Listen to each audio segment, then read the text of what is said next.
करके आपको सम्मानित किया जाएगा। और ये देखिए जो टॉप 10 परफॉर्मर हैं उनमें आदरणीय श्री संजय तेजावत की दौर से कुछ आशीर्वाद देते हुए 2000 गुरुदेव के चरणों में मेरा कोटि कोटि वंदन। फोटो देंगे क्या कुछ? गुरु जी धीरे से बोलते माता रानी सुखी रखे, ये मुझे बहुत मोटिवेट करता है। साथ ही साथ सभी आचार्य गणों को मेरा अभिनंदन। गुरु जी के लिए एक स्तुति बना के लाया था मैं, वो आपके सामने प्रदर्शित करूंगा। गुरुवर मेरी नैया को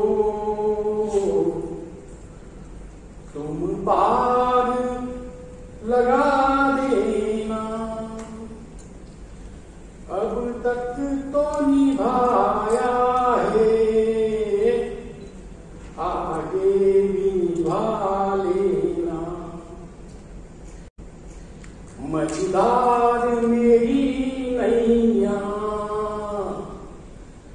भव पार लगा देना, अब तक तो तिराया है, आगे भी तिरा देना। गुरुदेव मुझे एक बार पुनः आशीर्वाद प्रदान करें कि मैं आपके बताए कार्य से हमारे इंदौर का कल्याण कर सकूं और आप भी कभी इंदौर उपस्थित हों, इस लायक मुझे सौभाग्य देंगे।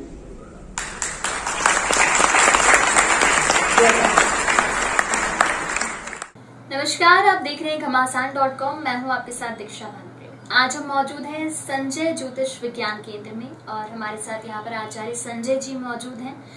ज्योतिष हमारे जीवन में एक अलग ही महत्व रखता है और इसका हमारे जीवन पर कई सारे प्रभाव भी पड़ते हैं। तो आज हम सर से जानते हैं कि ज्योतिष शास्त्र क्या है, इसके जरिए किन किन चीजों का उपाय किया जा सकता है, किन परेशानियों को दूर किया जा सकता है, इसके बारे में हम सर से संदर्भ में बात करेंगे। सर बहुत स्वागत है आपका। सबसे पहले तो मैं ये जानना चाहूंगी कि ज्योतिष विज्ञान का जो एरिया होता है वो बहुत डिफरेंट है। उसे समझना, फिर किसी को बता पाना, उसकी समस्या सुलझा पाना एक बहुत डिफिकल्ट सा टास्क दिखता है। तो किस तरह से आपका इंटरेस्ट आया इस फील्ड में वर्क करने के? ज्योतिष शास्त्र एक बहुत प्राचीन विद्या है जी। और इस विद्या इसको सीखने का मुझे एक चार्म था कि एक अध्यात्म से जुड़ा हुआ मैं काफी समय से रहा हूँ।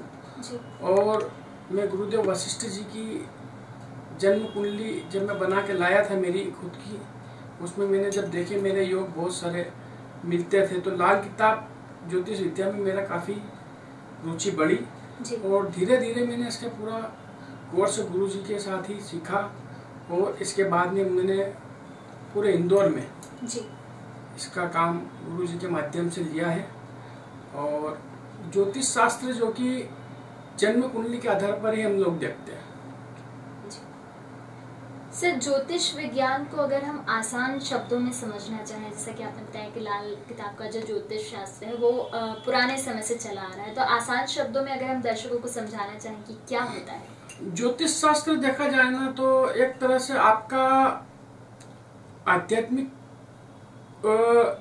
ज्ञान होता है जी। और साथ ही साथ आध्यात्मिक ज्ञान के साथ साथ ये हमें हमारे धर्म और संस्कारों पर चलना सिखाता है जी। इसमें ज्योतिष शास्त्र में जितनी भी गणना होती है सब ग्रहों के आधार पर होती है और ग्रहों के आधार पर ही इंसान की जिंदगी की जो भी स्थितियां होती है वो देखी जाती है जी। वही मैं आपसे पूछना चाह रही थी कि किन किन आधारों पर आप किसी भी व्यक्ति की बारे में बताते हैं या उसकी परेशानियों को सुलझाते हैं? हम जितना भी ज्योतिष बताते हैं वो जन्म कुंडली के आधार पर बताते हैं जी। जब भी बच्चा जन्म लेता है जी। जिस भी समय आपने देखा होगा एक माँ रहती है, उसके 5 संतानें होती है, लेकिन पांचों का ही जीवन अलग अलग होता है। हम ये नहीं कह सकते कि पांचों का ही जीवन एक जैसा होता है। कोई गरीब रहता है, कोई अमीर रहता है, कोई गोरा रहता है, कोई काला रहता है ना। ये सारे ही गुण और सारे ही वृतांत इंसान की जन्म कुंडली में लिखे होते हैं उसके जन्म के आधार पर। क्योंकि बच्चा जब जन्म लेता है उस समय इस ब्रह्मांड के अंदर जो ग्रह जहाँ पर विराजमान होता है उसी आधार पर उसकी जन्म कुंडली के अंदर वो योग बनते हैं। सिर्फ ज्योतिष विज्ञान के जरिए हम किन किन समस्याओं का समाधान कर सकते हैं? आज की तारीख में हम देखें तो ज्योतिष विज्ञान, पहले ज्योतिष ज्ञान था जो कि विज्ञान में कन्वर्ट हो चुका है। जी।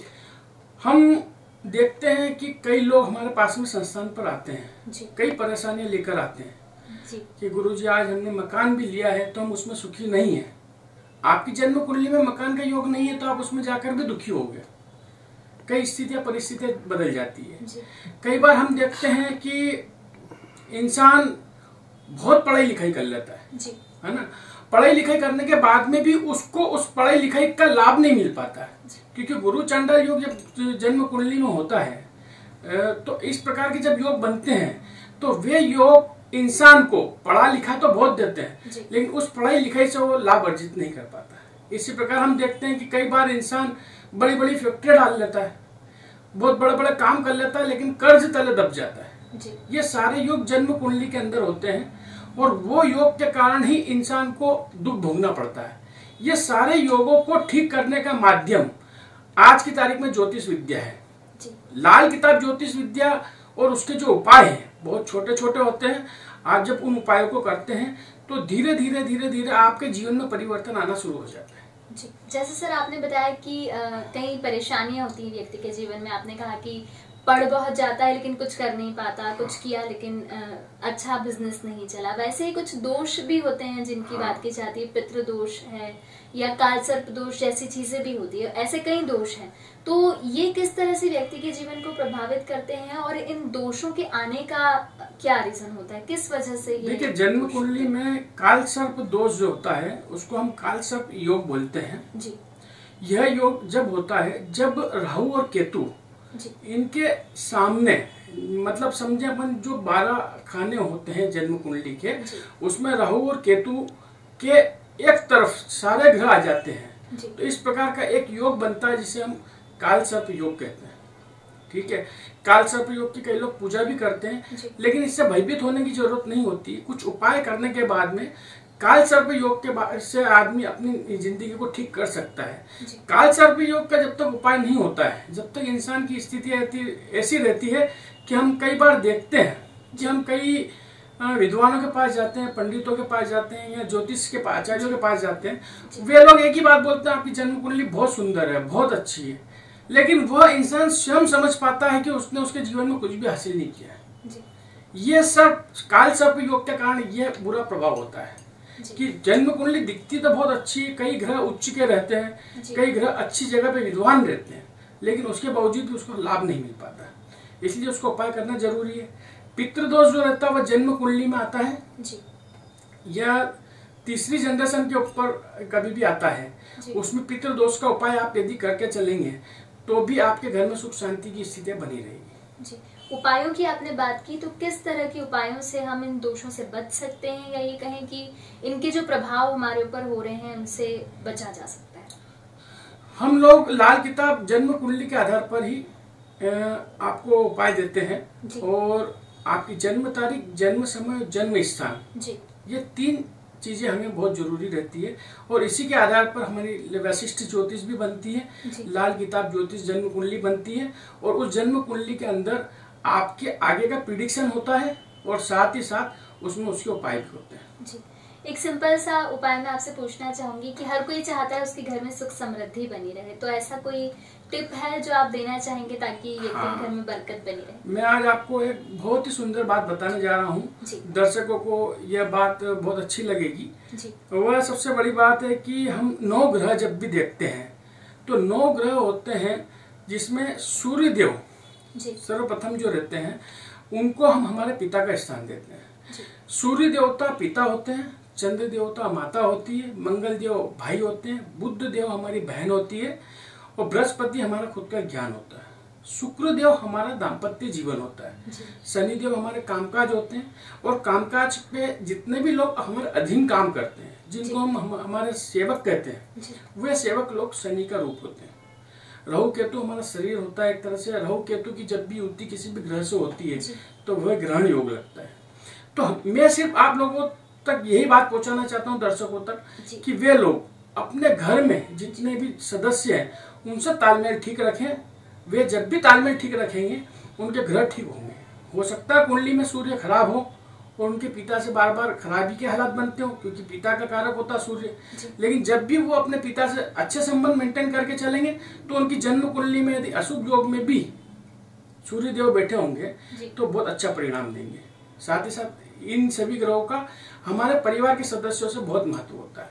तो सबसे पहले मैं यही बात बोलना चाहूंगा कि सभी लोग अपने घर के सदस्यों से तालमेल बहुत अच्छा रखें, तो वे अपने आप किसी उपाय को ज्यादा नहीं करेंगे तो भी उनकी जिंदगी बहुत अच्छी चलेगी। जी, कुछ देर पहले ही आपने कहा था कि ज्योतिष शास्त्र अब ज्योतिष विज्ञान में कन्वर्ट हो चुका है। यहाँ पे भी हमें ये चीज देखने को मिल रही है संजय ज्योतिष विज्ञान केंद्र। तो कैसे दोनों एक दूसरे से एक जैसे हो रहे हैं, या कैसे दोनों का मिलाप हो रहा है? ज्योतिष अलग है, विज्ञान अलग है, बट एक साथ कैसे काम हो रहा है? देखिए, मैं आपको एक बार बता देता हूँ। पहले क्या होता था कि ज्योतिष को एक पुराने ढंग से देखा जाता था जी।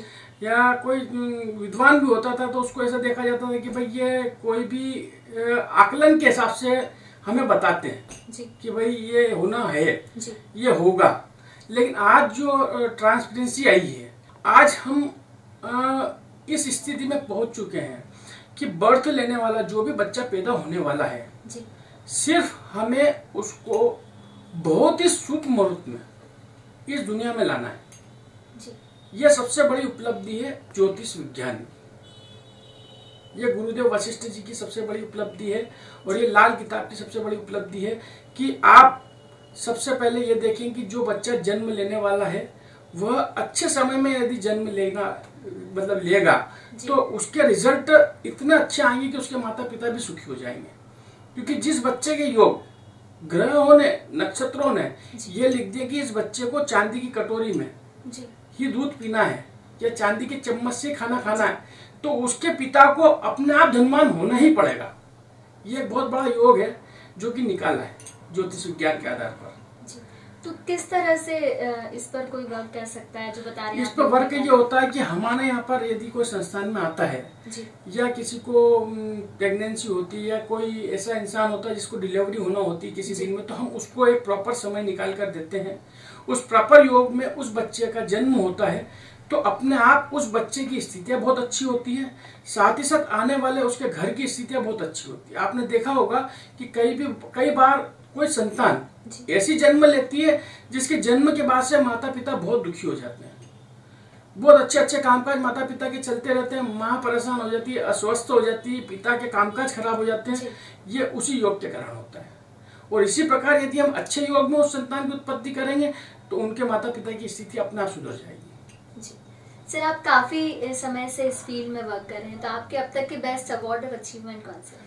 मुझे 2016 में गुरुदेव वशिष्ठ जी ने मध्य प्रदेश में इंदौर का प्रथम फ्रेंचाइजी अवार्ड से सम्मानित किया था। अभी मुझे 12 जुलाई 2021 में अभी वापस से आचार्य में फर्स्ट पोजीशन की अवार्ड से सम्मानित किया है। प्रथम आचार्य पद से मुझे सम्मानित किया है। और गुरुदेव के आशीर्वाद से मैं इंदौर में सभी लोगों को बहुत अच्छे से उनके दुखों को राहत देने का काम कर रहा हूँ, दूर करने का काम कर रहा हूँ उनके दुखों को। बस आपको अपनी जन्म तारीख, जन्म समय, जन्म स्थान लेकर हमारे संस्थान पर आना है और परमात्मा के ऊपर छोड़ दीजिए आप, क्योंकि उनने यहाँ तक यदि आपको पहुँचाया है तो आगे के दुख भी वो माता रानी ही आपके हैं। सर, मैं ये जानना चाहूंगी कि आप लोगों की परेशानियां तो सुलझा ही रहे हैं, लेकिन क्या आप ये सिखाते भी हैं जो सीखना चाहें? हाँ, हमारे यहाँ पर हमारे संस्थान में आपको यदि लाल किताब का बेसिक नॉलेज चाहिए, बेसिक ज्ञान चाहिए, तो हमारा 4 महीने का कोर्स होता है जिसके अंदर हम ऑनलाइन भी सिखाते हैं और उसमें आपको प्रत्येक मतलब 7 दिन में, सप्ताह में 2 बार आपको क्लासेस दी जाती है, ऑनलाइन दी जाती है।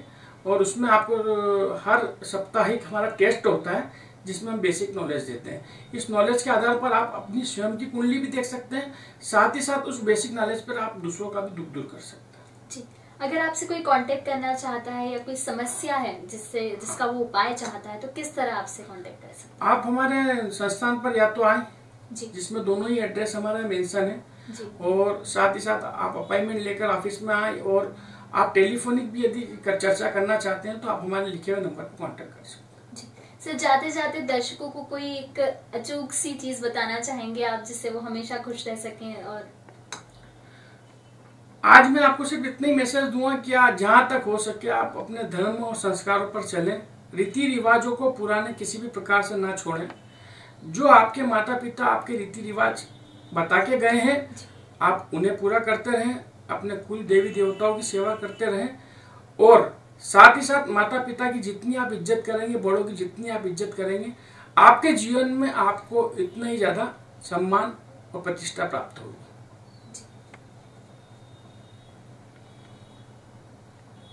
आचार्य संजय जी से हमने जाना कि ज्योतिष विज्ञान क्या है, किस तरह से इसके उपाय आपके जीवन में आई समस्याओं को दूर कर सकते हैं। और सर ने अभी हमें कहा कि हमारी संस्कृति और हमारा धर्म जो हमें सिखा के गया वो हमें हमेशा याद रखने की जरूरत है, क्योंकि हम हमारी संस्कृति पर चलेंगे तो हमारी आगे आने वाली पीढ़ी भी सुखी रहेगी जिस तरह हम सुखी रह रहे हैं। और माता पिता का आदर करना कभी ना भूलें। बहुत धन्यवाद सर। जय माता।